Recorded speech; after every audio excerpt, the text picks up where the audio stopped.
ভাইরা আমার, এই জন্য মায়ার নবী বলেন, ইকরাউল কুরআনা ফাইন্নাহু ইয়াতি ইয়াউমাল কিয়ামাতি শাফিআন লিআসহাবি।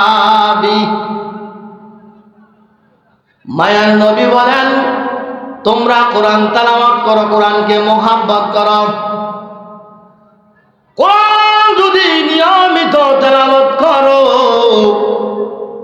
তাহলে এই কোরআন কাল কিয়ামতের দিন তোমার জন্য আল্লাহর আদালতে সুপারিশ করবে। এই জন্য কোরআন তেলাওয়াত করো, কোরআনকে মহব্বত করো, কোরআনকে বন্ধু বানাও, কোরআনকে সাথী বানাও। ভাইরা আমার, কোরআন তেলাওয়াত করবেন। কারণ কোরআন তেলাওয়াত করবেন কেন? আজকে কোরআনকে বাদ দিয়ে যাদেরকে আপনি বন্ধু বানাইলেন, যাদেরকে আপনি আপন করে নিলেন, তারা কিন্তু কেউ কিয়ামতের দিন আপনার আপন হবে না। কিয়ামতের দিন যখন বিচার আরম্ভ হয়ে যাবে, সবাই ইয়ানাফসি করবে, কেউ কারো পরিচয় দিবে না, কেউ কাউকে সহযোগিতাও করবে না। এমন হবে আপনি একটা নেকের আমলের কারণে, একটি নেকের কারণে জান্নাতে যেতে পারতেছেন না, মনে মনে ভাববেন, আরে একটা নেকের কারণে জান্নাতে যেতে পারতেছি না। এই কিয়ামতের কঠিন ময়দানে কে আছে রে আমাকে একটা নেক দেয়া সহযোগিতা করবে? যাই মায়ের কাছে যাই, কারণ দুনিয়ার জমিনে মায়ের চাইতে দরদি, মায়ের চাইতে আপন কেউ ছিল না, ঠিক কিনা বলেন? যাবে মায়ের কাছে, গিয়া বলবে, মা গো, ও মা, একটা নেকের কারণে জান্নাতে যেতে পারতেছি না, আমল বাড়ি না, নেক আমল দেন না একটা নেক। মা বলে দিবে, তুমি কিসের নেক চাইতে আসছো আমার কাছে? আমার তো দুনিয়াতে বিবাহ হয় নাই। কি যাবে বাবার কাছে, বাবা বলবে আমার কোনো সন্তান ছিল না। যাবে ভাইয়ের কাছে, ভাই ডাক দেয়া বলবে, আমার কাছে আমার কোনো দুনিয়াতে ভাই ছিল না। যাবে স্ত্রীর কাছে, স্ত্রী গো, ও আমার প্রাণ প্রিয় স্ত্রী, তোমার জন্য দুনিয়াতে কি না করলাম। দেশ ছেড়ে বিদেশ গেছি, লক্ষ লক্ষ টাকা তোমার হাতে ইনকাম করে দিলাম, যেমনে মনে চায় তেমনে চলেছ, যা মনে চায় পরিধান করছো, বাধা দেই নাই।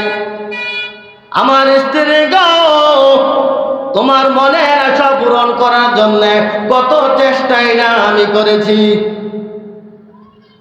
ও স্ত্রী, আজকে কিয়ামতের দিন আমি বেশি কিছু চাই না, একটা নেক দিয়ে আমাকে সহযোগিতা করো না। ভাইরা আমার, ও স্ত্রী ডাইরেক্ট বলে দিবে, দুনিয়াতে তো আমার বিবাহ হয় নাই, আমার স্বামী ছিল না। মোট কথা হলো, ওই কঠিন ময়দানে কেউ আপনার আপন হবে না, কেউ আপনাকে সাহায্য করবে না। এটা কি আমার কথা?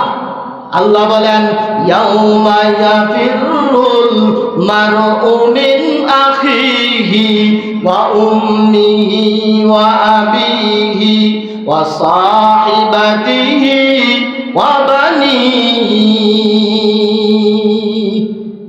কেউ কারো স্বীকার করবে না, সবাই সবাই থেকে পলায়ন করবে, অস্বীকার করবে। ভাইরা আমার, ও পর্দার আলের মা, ভালো করে মন দিয়া শুনে রাখো মা, কিয়ামতের কঠিন ময়দানে যেদিন কেউ কাউকে সহযোগিতা করবে না, কেউ কাউকে পরিচয় দিবে না, নিজের চিন্তায় অস্থির থাকবে, সমস্ত বন্ধুরা পর্যন্ত আপনাকে বলে যাবে, ও ভুলে যাবে। কিন্তু আল্লাহর কোরআনকে যদি বন্ধু বানাইতে পারেন আর আল্লাহর কোরআনকে যদি মহব্বত করতে পারেন, আল্লাহর কোরআনকে যদি নিয়মিত তেলাওয়াত করতে পারেন, তাহলে সবাই ভুলে যাবে। আল্লাহর কোরআন কিয়ামতের কঠিন ময়দানে আপনাকে ভুলবে না।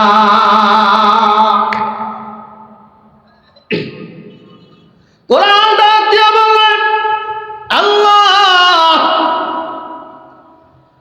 এই যে আপনার এই বান্দাকে জান্নাত দিয়ে দেন, সুপারিশ, আপনার এই বান্দাকে জান্নাত দিয়ে দেন, কারণ সে আমারে মহব্বত করত, আমি কোরআনকে তেলাওয়াত করত, আমি কোরআনকে খুব ভালোবাসত, আমি কোরআনকে তেলাওয়াত না করে ঘুমাইতো না।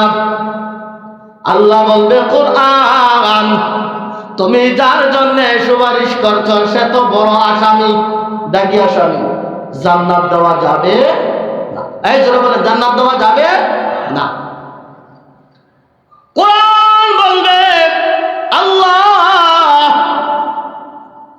কেন জান্নাত দিবেন না? আল্লাহ বলবেন, দাগি আসামি দেওয়া যাবে না। কোরআন বলবে, দিয়া দেন না। আল্লাহ বলবেন, না রে কোরআন না, তাকে জান্নাত দেওয়া যাবে না। কোরআন বলবে, ঠিক আছে তো জান্নাত দিবেন না, ঠিক আছে, ঝগড়া শুরু করবে। কোরআন বলবে, ও আল্লাহ আমি কোরআন আপনার কালাম, আপনি বলেন আমি কোরআন আপনার কালাম না, আমাকে অস্বীকার করেন। আল্লাহ বলবেন, কোরআন রে, ও কোরআন তুই তো আমার কালাম, আমি আমার কালাম কেমন করে অস্বীকার করব? অস্বীকার করা সম্ভব নয়। কোরআন ডাক দিয়ে বলবে, আল্লাহ যদি আমাকে অস্বীকার করা অসম্ভব হয়, তাহলে এই মুহূর্তে কাল বিলম্ব না করে আমি যার জন্য সুপারিশ করছি তার জিন্দেগীর গুনাহগুলো ক্ষমা করে দিয়ে আল্লাহ তাকে জান্নাতের মেহমান বানাইয়া দেন। এখন প্রশ্ন, হুজুর কোরআন শরীফ পারি না, কোরআন শরীফ পারি না, পারেন না, শিখার চেষ্টা করেন। আপনি সূরা ফাতিহা পারেন না, সূরা ইখলাস পারেন না, দৈনিক সূরা ইখলাস 20 বার করে তেলাওয়াত করেন, দৈনিক আলহামদুলিল্লাহ সূরা 20 বার তেলাওয়াত করেন, আর অন্যান্য সূরা দৈনিক 20 বার করে তেলাওয়াত করেন, তাও তেলাওয়াত করেন, কোরআনকে মহব্বত করেন, কোরআনের সাথে সম্পর্ক লাগান। ভাইরা আমার, এক আল্লাহর বান্দা কোরআন জানতো না, দিলে বড় বেতারে, কোন সময় জানি মালাকুল মউত এসে হাজির হয়ে যায়, অন্ধকার কবরে চলে যাব। আল্লাহ যদি জিজ্ঞেস করেন, সব চিনলি, সব বুঝলি, আমার কোরআন কেন শিখস নাই, কোরআন কেন বুঝলি না, কোনো জবাব দিতে পারবো না, জবাব দেওয়ার কোনো সুরাত নাই। এই আল্লাহর কোরআন দিয়ে ওই আল্লাহর বান্দা প্রত্যেক দিন সকালবেলা কোরআন শরীফের প্রত্যেকটা লাইনের ধরে আর বলে, আল্লাহ আপনি যা বলেছেন সত্য বলেছেন, আপনার গ্রন্থের ভিতরে, কোরআনের ভিতরে কোনো ভুল নাই, কোনো মিথ্যা নাই। এইভাবে প্রত্যেক লাইনে ধরে ধরে বলে আর চোখের পানি ফালায়, হারে কোরআন কেন শিখলাম না। প্রত্যেক দিন সকালবেলা কোরআন নিয়ে বসে আর বলে, আল্লাহ আপনি যা বলেছেন সত্য বলেছেন, আপনার কোরআনের ভিতরে কোনো মিথ্যা নাই, কোনো ভুল নাই, আর চোখের পানি ফালায়। এই আল্লাহর বান্দা কিছুদিন পর মারা গেল। মারা যাওয়ার পর এক আল্লাহর ওলি তার কবরে পার দিয়া যাচ্ছে। এমন সময় ওই কবর থেকে জান্নাতের ঘ্রাণ এসে আল্লাহর ওলির নাকে লাগলো। সুবহানাল্লাহ বলেন, আরো ধরে। আল্লাহর ওলি মনে মনে কাহারে, লোকটা কি জানি এমন আমল করতো, না আমল করলে কবর থেকে জান্নাতে ঘ্রাণ আসে কেন, জানার দরকার আছে।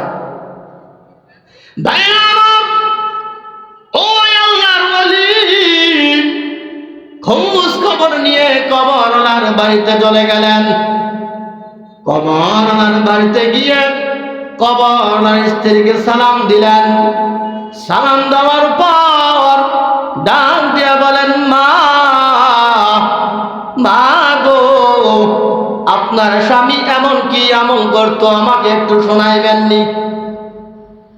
কবরওয়ালার স্ত্রী ডাক দিয়ে বলে, হুজুর, আমার স্বামী এমন কোন আমল করতো আমার নজরে পড়ে না, তবে একটা আমল খুব গুরুত্ব সহকারে করত, সেটা হলো আল্লাহর কোরআন নিয়ে সকালবেলা বসে পড়তে পারতো না, শাহাদাত আঙ্গুল দিয়ে প্রত্যেক লাইনে ধরে ধরে বলতো, আল্লাহ আপনি যা বলেছেন সত্য বলেছেন, আপনার কোরআনের ভিতরে কোনো ভুল নাই, কোনো মিথ্যা নাই।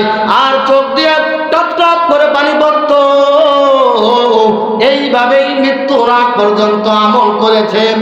আল্লাহর ডাক দিয়ে বলে, ও মা, মা গো, এই যে আপনার স্বামী কোরআনকে বড় ভালোবাসতো, কোরআনকে মহব্বত করতো, এই জন্যে আল্লাহ আপনার স্বামীর জিন্দেগীর গুনাহ ক্ষমা করে দিয়ে আপনার স্বামীর কবরকে আমার আল্লাহ জান্নাতের বাগান বানাইয়া দিছে।